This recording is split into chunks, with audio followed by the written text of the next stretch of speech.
સુરત શહેરની સુરક્ષામાં વધારો થયો હોય તેમ ગૃહ રાજ્યમંત્રીના હસ્તે સુરતને નવી 52 નવી જનરક્ષક બોલેરો ગાડીઓની ભેટ મળી છે। ગૃહ રાજ્યમંત્રી હર્ષ સંઘવીના હસ્તે ગુજરાત સરકાર દ્વારા ફાળવાયેલી 22 નવી જનરક્ષક બોલેરો ગાડીઓ તથા 30 નવી બોલેરો ગાડીઓ મળી 52 બોલેરો ગાડીઓનું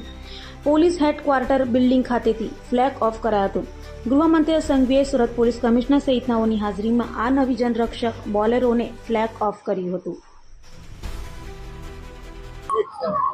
गुजरात सरकारना गृह विभाग द्वारा अपने सूरत शहरना लोकोना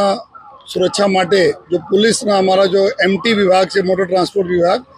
एमां कुल 22 जेटला गाड़ीओ अमे जनरक्षक 112 व्हीकलो मળી છે જે अलग अलग पुलिस कंट्रोल रूम जो व्हीकल होय છે पीसीआर आ तरीके जो अलग अलग काम करवाना છે। साथों साथ कुल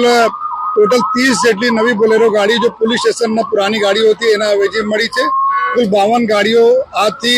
माननीय गृह राज्य मंत्री श्री हर्षभाई संघवी साहबना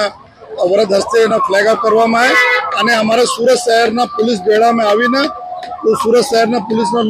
पुलिस द्वारा जो लोगों ने सेवा में आ बधा हाथथी कार्यरत हशे एना माटे तमाम अधिकारीओ ने मैं अभिनंदन आपीए छीए कि आ लोको वधुमां वधु झड़पथी लोकोना कॉल पर अटेन्ड करे लोकोना जो तुरंत मदद में पहुंचे एने माटे आ 52 गाड़ियों अमारा माटे खूब मददरूप रहवानी छे।